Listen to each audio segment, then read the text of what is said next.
What's up, YouTube? Sitting here this morning at Home Depot, getting ready to go in, making a list, and I thought about some stuff that I wanted to make a video about the other day, and I never did do it. Just a few things that the industry tries to sell us that we don't need. It's not really.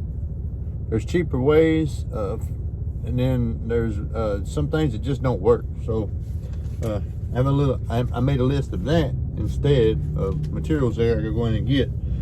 So the first one that I wanted to talk about is basically, let's just say that your number one strategy for seeing deer is going to be hunt the wind.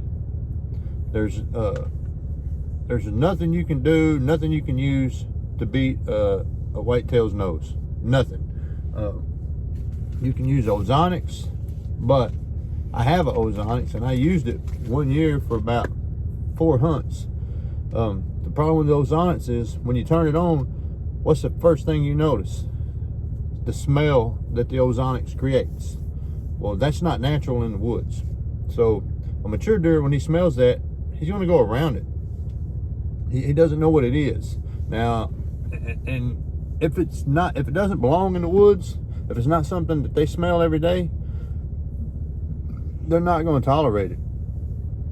You may get some young deer tolerating it, but all it does is educate those deer. Say you get a 2-year-old buck that comes in there, he smells the ozonics, and he gets a little fidgety, but he tolerates it enough till he mills around until he gets downwind of you, and then he picks up your scent, because the ozonics is not going to kill your scent. It's going to mask it. But when he smells your scent now, bam, you just educated that deer that when he smells an ozonics, he relates it back to humans. He knows that there's a person there when he smells that. So every time that deer for the rest of his life smells an ozonics, he's going the other way. And that's your future killing deer right there. That's your future deer that you're going to be hunting in 2 more years, maybe 3 years. You may be hunting him that year. Doesn't matter to me. You shoot whatever you want to shoot. That's the whole most important thing about deer hunting, is that the people that are hunting does what they want to do, not what everyone else says you have to do. You got to play the wind. You can wear scent lock. I wear a scent lock. You can wear scent sprays.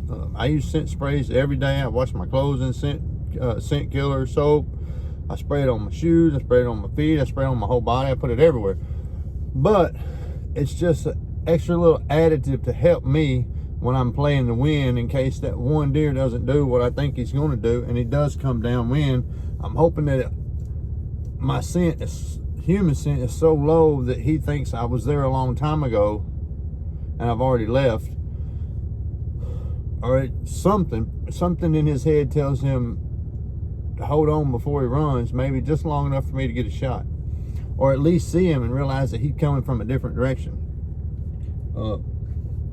Rubber boots helps a lot, because the rubber boots holds the scent of your feet inside there, depending on how you tuck your pants. So when I wear rubber boots, first thing I do is I put on a base layer. I don't care if it's 100 degrees outside or 10 degrees. I put on a base layer, all sprayed down, scent lock clothing all sprayed down, on my body sprayed down, not my scent lock.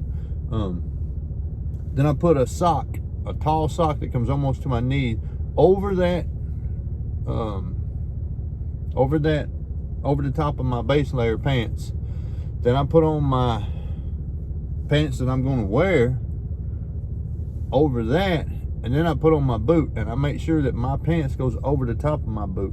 Now I have my socks going over my base layer to hold that scent inside those scent lock clothes, hoping they'll do a little bit to it. And then I have my boots on, and then I have my pants over my boots to keep any air as you're walking from coming out of the top of them boots. But all of that is not going to beat his nose. That's to help me in case he walks across my trail that I smell like I've been there a long time ago. But rubber boots, same thing. You can smell rubber. You go put that boot up to your nose and smell it. That deer smells that. He knows it doesn't belong there. He's cautious of it. As soon as he smells that, and then he smells human with it, he relates it back to human. We're educating them again. So with that, hunt the wind. You have to hunt the wind. It doesn't matter what you wear, what you buy, what you do. You have to hunt the wind. You have to hunt on the downwind side of where you expect that deer to come. For instance, my kill plots. I have one stand at each kill plot that's set up on a southwest wind, because 99% of the time where I live, we have a southwest wind. And if I decide to hunt that stand, it will only be on a southwest wind. Most of my setups though are mobile. I hunt in between bedding and my kill plots, bedding in a food plot, bedding in a corn, hunting in between there. And I have a mobile setup that I use to get in between there, because these guys are telling you like, you're going to kill more deer. You can kill deer sitting on the couch being patient. Well, everyone doesn't have the opportunity to be patient. For instance, me, I'm headed up to Montana. I get to come home 9 days or 1 week a month every 4 weeks.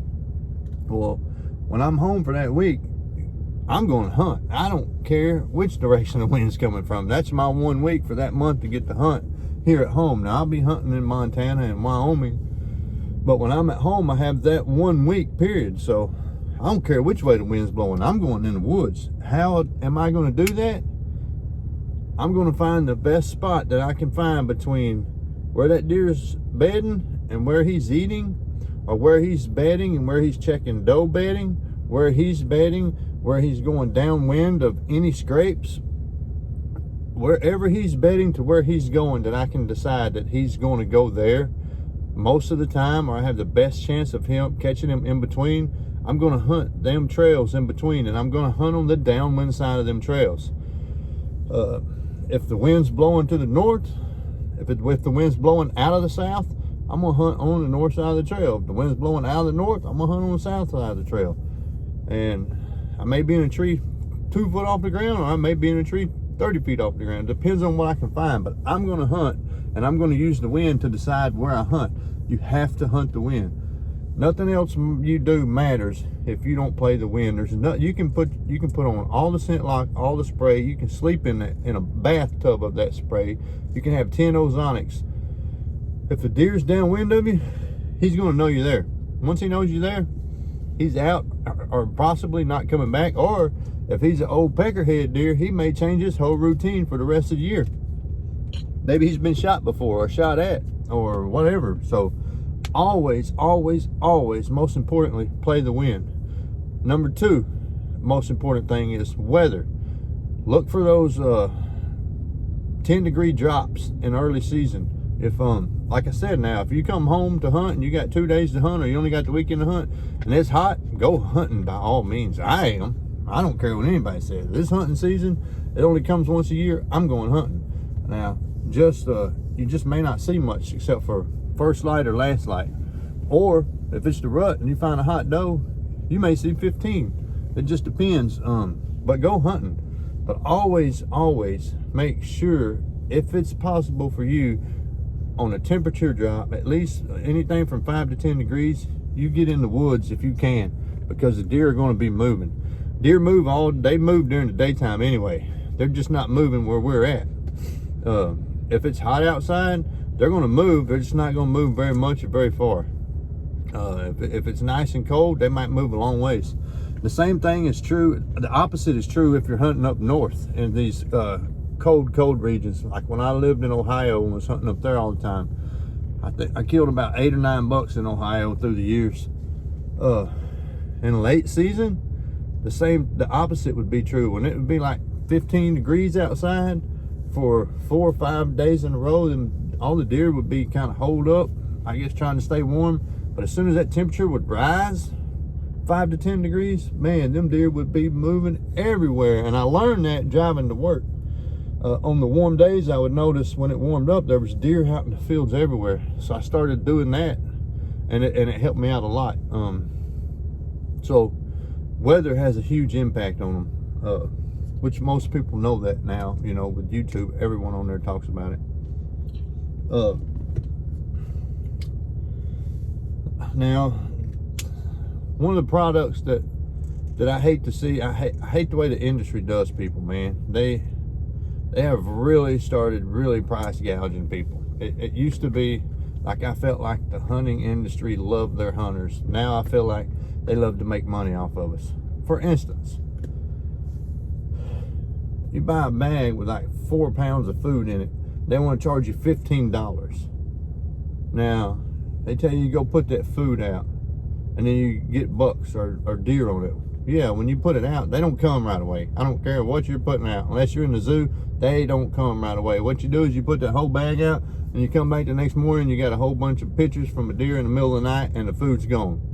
So you try to put it out again, and think, okay, well now they're going to smell it and know what it is. They'll come get it. No, guys, it's not how it works, because they know that you were there and you put it out. They know that you were there. For instance, I feed corn year round. Them deer hear my side-by-side come in. I dump the corn. I will get pictures of a deer 30 minutes to an hour after I leave on my side-by-side. If I stay there working, or I stay in the woods on down at another location, no pictures. But if I come to one spot, dump corn, and leave, 30 minutes to an hour later, I get pictures. Them deer know what I'm doing in them woods. Now, I don't feed the corn to try to hunt over the corn. I feed the corn to keep the deer on our property. Everybody's talking about, don't feed corn, don't feed corn. It's bad for their digestive system. It can cause whatever, and it can kill your deer or whatever. If that was the case, there'd be deer laying all over the place dead in Nebraska. It's all corn. Them deer can eat. They're going to eat how much they want, and then they're going to move on to something else. Deer, they love variety. They're going to eat their wooded browse. They're going to eat their greens. They're going to eat their acorns. They're going to eat their corn. They're going to eat their soybeans. They're going to eat their ryegrass. Whatever you put in the plot, they're going to eat it. But they're only going to eat what they want. An animal's, they have a sense in them that tells them what they need. For instance, when I put out these mineral sites, they'll use them in the summertime, but when wintertime gets there, they barely use them. I want them to know they're there, so that when their body's telling them they need that mineral, they know where to go get it. It's not there to kill deer over. It's there to keep the deer on my property. Another thing about corn piles is, think about a corn. If you're feeding corn, or if you're feeding anything, protein pellets or whatever, and you're feeding it year round, you're doing it to keep your deer there. What you're doing is you're working on a 4-year program, because older deer already that are set in their ways, they're probably not going to come there in the daytime, and if they do, they're going to come downwind of it, and they're going to bust you if you're sitting there, because they're going to circle all the way around. But what you're doing is, those babies that are born, and they're going with their mom, and they're going with that doe, and they're going and eating out of that corn pile, eating out of that corn trough, eating out of that whatever you're feeding them out of. They don't relate any danger to it, because their mom is using it all the time. You'll see does come in there all the time.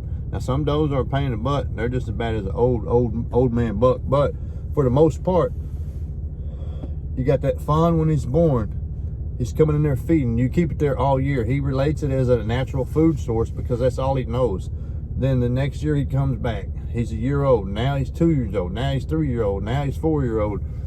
Now he doesn't relate danger to that corn, because you're not over there killing him over it. And even if he did come in and you were there, you didn't kill him because he wasn't ready. So what you're doing is you're building a 4-year program on all the youngsters to get used to finding that food, and on your property they feel like that's a natural food source, and they go there because they know it's going to be there, and when they want some of it, they can go get it. But if you hunt over a corn pile, and I've killed many deer over a corn pile, it's been illegal where I live forever, as long as I can remember. And you see that deer coming in on that camera, here's your corn pile, here's that buck coming in on your camera, here's your picture, he's over here, he's over here, he's over here, he's over here. You can count on it. He did not come from this way to get to that area. He came from over here, and he went around downwind of that pile, and now he's coming in this way. And I learned that the hard way, because I would look at my camera when I'd see that deer, bam, bam, bam, picture, he's eating, he leaves. I would hunt and set up that he was coming from this direction.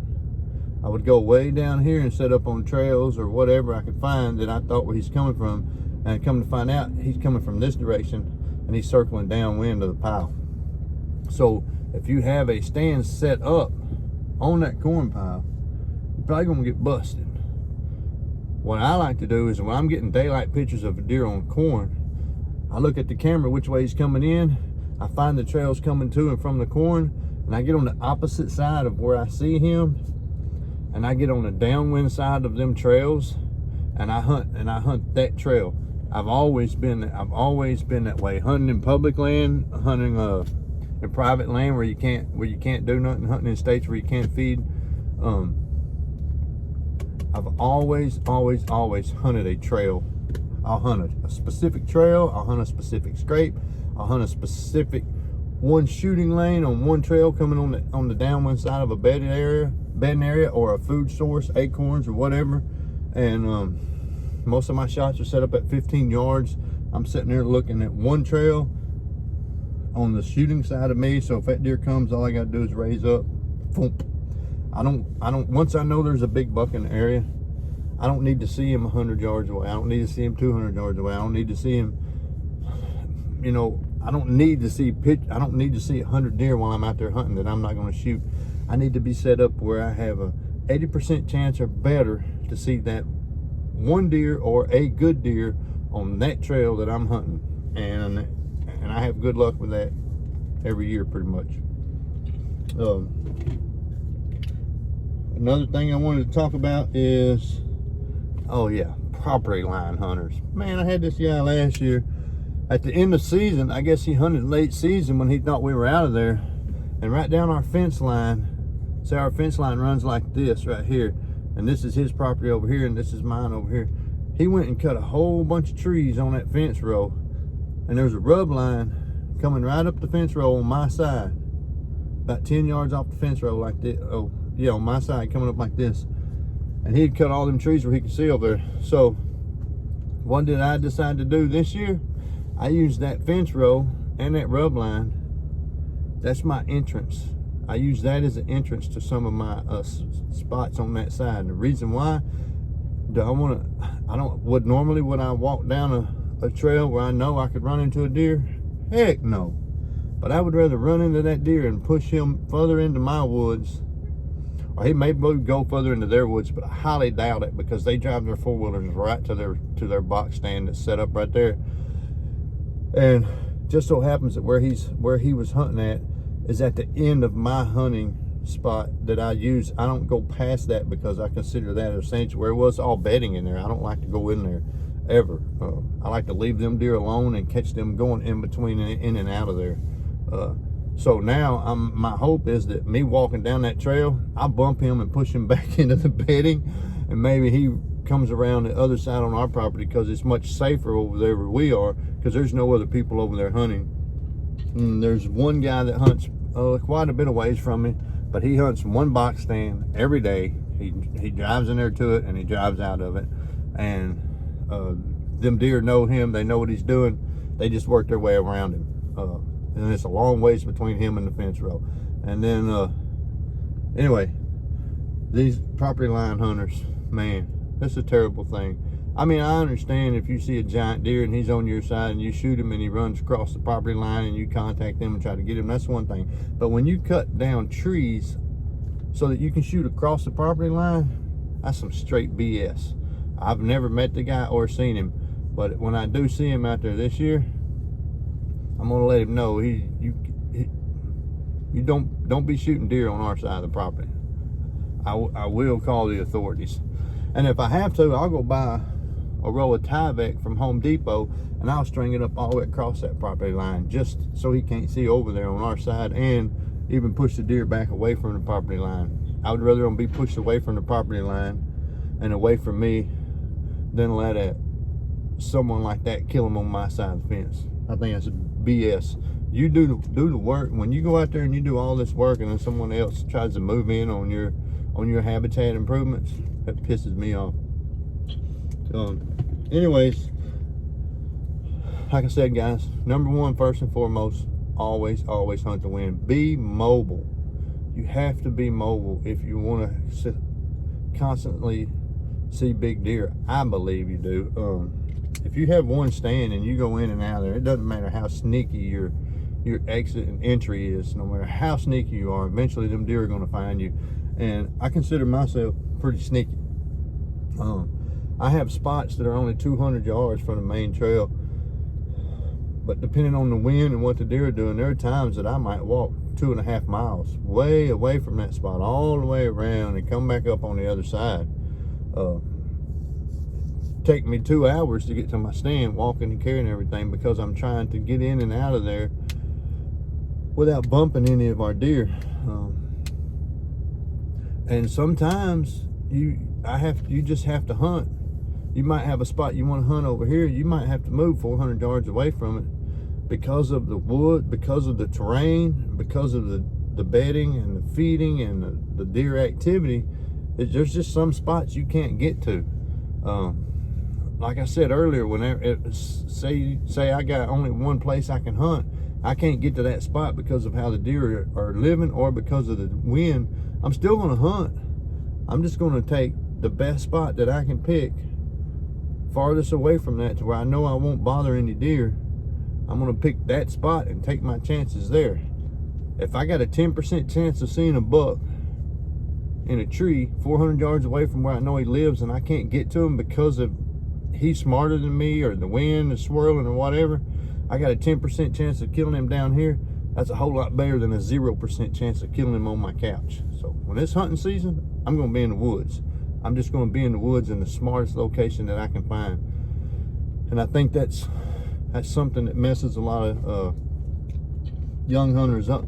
You know, they find all this good deer sign, all this good buck sign, and they say, oh, I gotta be right here, and they throw a stand up, and then they come in there the next morning, they hunt it, and they realize the wind is blowing the wrong way. Or you gotta really watch the terrain, because there's one spot out here in our lease that's, man, it's so nice. Like, it's a big long ridge that runs east and west, and it curves back to the north, and it's a draw, and it's pretty steep on both sides like this, all the way around the curve.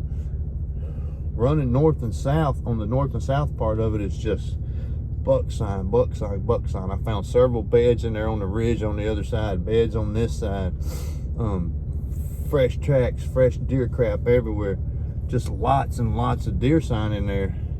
And you cannot hunt it, because we're either getting a southwest wind or we're getting a northwest wind most of the time.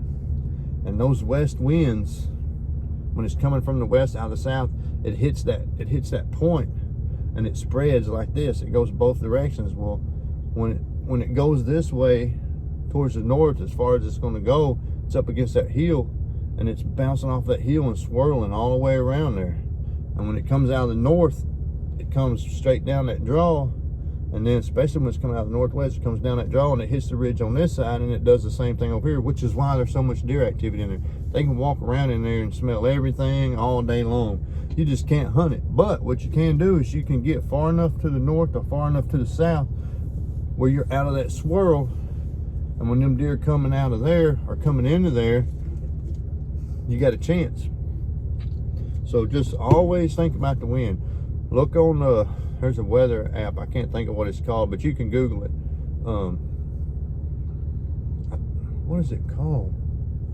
Anyways, Google it and you'll find a weather app that shows all the old weather for last year. You can put in the year and the date. You can put in October 5th,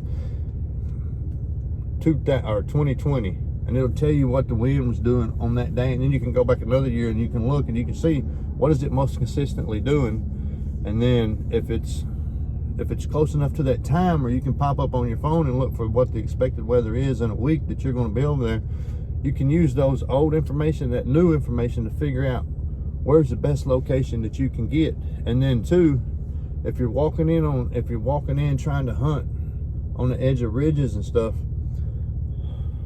should have done it this summer. But if summer's already passed for you, and if it's now and you haven't, and you've just found that spot, before you go in there and set up, you have to go up on those ridges and look for bedding. If you find a place that there's a really good secure buck bed, he's going to use it again. And if you don't know it's there and you're coming in, he'll lay there and watch you go by, and then he'll get up and slip out the back. So I know a lot of people don't care about beds, but you need to know where the deer are sleeping, because the majority of the time in the daylight, I mean, there's a lot of they're in them beds, and if you're walking on top of them, walking around them, old mature deer, if he don't feel threatened and he knows and he can see you, he'll let you walk right on by him. I mean, you ain't gonna walk within 10 feet of him. Now, I have walked within 20 or 30 yards of does, and they'll just lay there and look at me as long as I keep moving. I've seen them, and then if I stop, they'll get up and run. But if I look at them and keep moving, they'll just sit there. That's another thing with if you are baiting deer, or if you have these food plots, when you drive out there, I got corn out. Them deer know I come every weekend and put out more corn. I've been driving by on my side-by-side and look and see them deer standing there. I'm talking about good mature bucks standing there. As long as I keep driving by, they just keep watching me. I'll leave and go around, and I'll come back to it later. I never want to pull up in there and run them out. Several times I have drove up on them there eating, and I just keep driving by, and they don't relate that to danger as of yet. They know when that side-by-side's coming on the weekend, he's bringing more food. That's another thing too. If I put out food and I come through this, if I put out food on Saturday and I come through on this Saturday and there's still food there, then I know I'm putting too much. I don't want it to be there 24/7. I want to put it out. I want them to have it there to eat for 2 to 3 days, because that way they know that when it's there, there's like a pattern developed. They got 2 to 3 days that there's a food source there that they can go eat. And if you do that, this is our 3rd year doing it here. Yeah, when you do that over a 4 to 5 year period, you're creating a habit. Not really a habit, I guess, but you're creating a pattern that them deer know to live by. They know there's food there. Every 2 to 3 days, every 10 days, there's going to be fresh food there for about 2 to 3 days. So anyway, just a few things I wanted to talk about. So hope you guys have a good day. Catch you later.